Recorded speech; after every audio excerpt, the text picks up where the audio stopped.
आज हम लोग क्लास 7 का एसएसटी का चैप्टर 3 आवर चेंजिंग अर्थ का सॉल्यूशन करेंगे। अगर आप लोग इस चैप्टर का एक्सप्लेनेशन नहीं देखे हैं तो कोई दिक्कत नहीं है, आप लोगों को तब पर भी ये चैप्टर समझ में आएगा। इस चैप्टर का जो सॉल्यूशन है इसका एक्सप्लेनेशन समझ में आएगा। चलिए हम लोग स्टार्ट करते हैं अपना इस चैप्टर का एक्सप्लेनेशन। जो सबसे पहले बोल रहा है, इसमें सबसे पहला क्वेश्चन है, वाई डू प्लेट्स मूव। जो प्लेट्स हैं, जो टेक्टोनिक प्लेट्स हैं, वो मूव क्यों करते हैं? The plates move because of the movement of the molten magma inside the earth. बोल रहा है कि जो प्लेट्स हैं वो मोल्टेन मैग्मा जो हमारे अर्थ के अंदर मूव करता है, उसी के कारण हमारे जो प्लेट्स हैं, टेक्टोनिक प्लेट्स, वो भी मूव करते हैं। फिर बोल रहा है कि what are exogenic and endogenic force. बोल रहा है कि एक्सोजेनिक और इंडोजेनिक फोर्स क्या होते हैं? The force that work on the surface of the earth are called exogenic force. बोल रहा है कि ऐसे फोर्स जो अर्थ के सरफेस पे एक्ट कर रहे हैं, जो अर्थ के सरफेस पे काम कर रहे हैं, उन्हें हम लोग एक्सोजेनिक फोर्स कहते हैं। The force which act in the interior of the earth are called endogenic force. और जो फोर्स अर्थ के सरफेस के अंदर एक्ट कर रहे हैं उन्हें हम लोग इंडोजेनिक फोर्स कहते हैं। फिर बोल रहा है व्हाट इज इरोजन। इरोजन क्या होता है? The wearing away of the landscape by the different agents like the water, wind, ice is called erosion. बोल रहा है कि जो वेयरिंग है लैंडस्केप का, जो ज़मीन का एक हिस्सा है जिसको बहा एक जगह से दूसरा जगह डिपॉजिट करना वाटर के माध्यम से, विंड के माध्यम से और आइस के माध्यम से, इसी को हम लोग इरोजन कहते हैं, कटाव कहते हैं। फिर जो हमारा चौथा क्वेश्चन है, how are flooded plain formed. बोला है कि जो फ्लडेड प्लेन है वो कैसे बनते हैं? बाढ़ से जो बनता है जो प्लेन, वो कैसे बनता है? तो when river overflow it's bank. जब रिवर है जो अपने ओवरफ्लो होता है, जब बहुत ज़्यादा रिवर्स में पानी आने लगता है तो अपने ब्लैंक्स को भी पूरी कवर करने लगता है। It flood of its neighbour area. तो वो जो जब ओवरफ्लो होता है रिवर तो अपने आसपास के जो एरिया रहता है उसको भी कैसे कर देता है, अपने साथ बहा लेता है। Which deposit layer of a fine soil and other materials like sediments along its bank. बोल रहा है कि इसी कारण जो अपने नाइवर्स एरिया है जो सी, उसको भी अपने साथ फ्लो करके लेकर आता है, साथ साथ कुछ मिट्टी फाइन सॉइल्स लेके आता है और जो मटेरियल्स कुछ लेके आता है जैसे कि सेडिमेंट्स, ये सबको अपने ब्लैंक्स बोल रहे हैं, अपने बैंक के पास जमा कर देता है, मतलब अपने किनारे पे जमा कर देता है। This leads to the formation of the flat fertile flooded plain. और इसी के कारण जो फ्लैट चपटा फर्टाइल फ्लडेड प्लेन का निर्माण होता है। जो नदी है वो अपने, जैसे नदी है जो पहाड़ों से आते रहता है, तो जो अपने साथ जो ये पहाड़ को थोड़ा थोड़ा काटते आता है, फिर जब वो प्लेन इलाके में आता है तो वहाँ पे जो मिट्टी है ओवरफ्लो होने के कारण मिट्टी, उसके आसपास में जो मिट्टी है किनारा के पास में, उसको अपने साथ बहा के लेके आता है। और जहाँ पे उसका रफ्तार धीमा होता है वहाँ पे धीरे धीरे उस मिट्टी को और सेडिमेंट्स को छोड़ने लगता है, जिसके कारण फ्लडेड प्लेन का निर्माण होता है, जो कि बहुत ही फर्टाइल रहता है। वहाँ पे खेती बाड़ी भी बहुत अच्छा होता है। फिर जो हमारा पांचवा क्वेश्चन है, what are sand dunes. Sand dunes क्या चीज होते हैं? The low hills like a structure formed due to the deposition of sand at one place by the wind in the desert is called the sand dune। बोल रहा है कि जो बहुत ही लो हिल्स, मतलब जो बहुत ही छोटे छोटे हिल्स जो किसके द्वारा बनते हैं? बालू के एक जगह जमा होने के कारण जो बनते हैं, वो भी किसके मदद से? तो विंड के मदद से। विंड ही तो बालू को एक जगह से दूसरी जगह लेके जाके जमा कर देता है, और ये सिर्फ डेजर्ट में बनते हैं। कहाँ? डेजर्ट में बनते हैं, उसी को हम लोग सैंड ड्यून्स कहते हैं। फिर बोल रहा है हाउ आर बीच फॉर्म। बीच जो है वो कैसे बनते हैं? तो बोल रहा है कि the sea waves deposit sediments along the shore which leads to the formation of beach. बोल रहा है कि जो सी वेव्स हैं, जो समुद्र का जो लहर है, वो अपने साथ कुछ सेडिमेंट्स को लेके आता है और जो समुद्र का किनारा है वहाँ पे आके जमा करते रहता है, इसी से बीच का निर्माण होता है। फिर बोल रहा है कि what are oxbow lake. Oxbow lake क्या होता है? Due to the continuous erosion and deposition along the side of the meander. बोल रहा है कि जो कंटिन्यूअस, लगातार कटाव और लगातार जमा होने के कारण सेडिमेंट्स के किसके साइड में? तो मेंडर मतलब रिवर के साइड में। The end of the meander loop, जो एंड होगा रिवर का, वो लूप कम क्लोज, तो लूप है जो धीरे धीरे क्लोज आते रहेगा। विच बोल रहा है close which in some time cut off from the river, जो धीरे धीरे रिवर से अलग हो जाएगा। And form a cut off lake, जो कि एक कट ऑफ लैक बन जाएगा।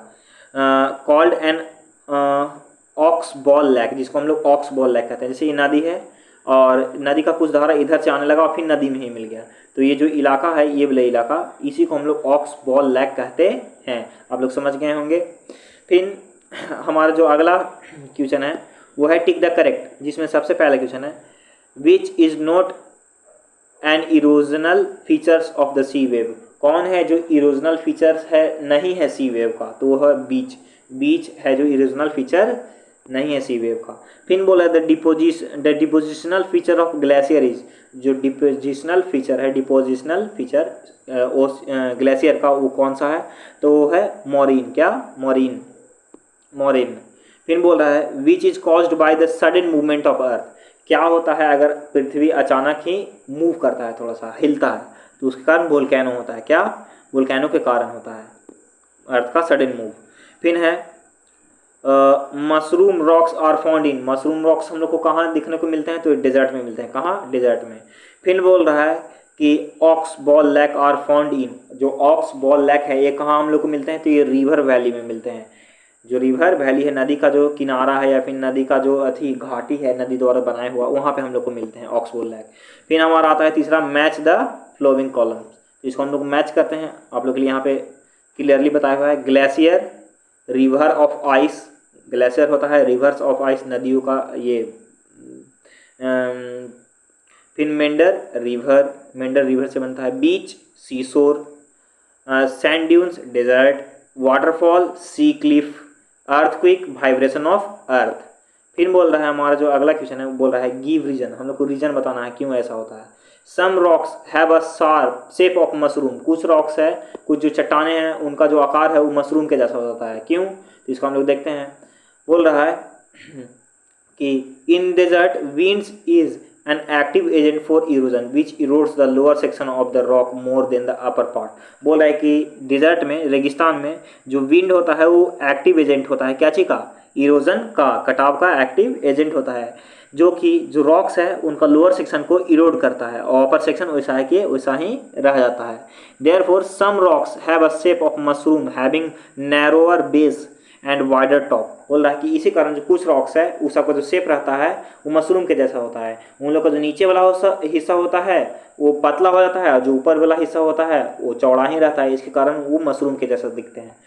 फिर बोल रहा है कि flood plains are very fertile. जो फ्लड प्लेन्स हैं, जो बाढ़ के द्वारा बनाया गया जो प्लेन है वो बहुत ही ज़्यादा फर्टाइल क्यों होता है, उर्वरक क्यों होता है? तो flood plains are very fertile because flood deposit layer of the fine soils and other materials called sediments which is ideal for the cultivation along its bank।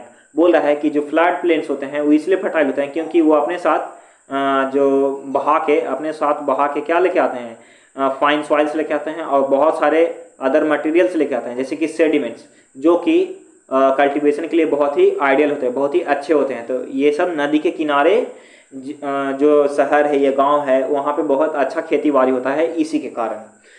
फिर बोल रहा है हमारा जो अगला गिव रीजन वाला जो क्वेश्चन है उसमें बोला है सी केव्स आर टर्न इनटू स्ट्रैक। जो सी केव है वो स्ट्रैक्स में क्यों बदल जाता है, इसको हम लोग देखते हैं।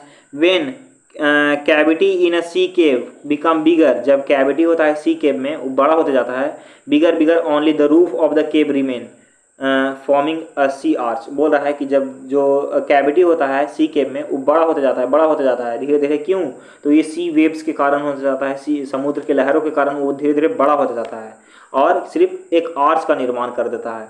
Further erosion breaks the roof and only wall are left which forms the stacks. और उसके बाद इरोजन के कारण जो रूफ होता है वो भी खत्म हो जाता है और सिर्फ बाल ही बच जाते हैं, सिर्फ दीवार ही दोनों साइड का बच जाता है, उसी को हम लोग स्ट्रैक्स कहते हैं। फिर बोल रहा है कि buildings collapse due to the earthquake. जो बिल्डिंग्स हैं वो अर्थक्वेक के कारण, मतलब ये भूकंप के कारण वो कोलैप्स हो जाते हैं, गिर जाते हैं। ऐसा क्यों? During earthquake vibration travel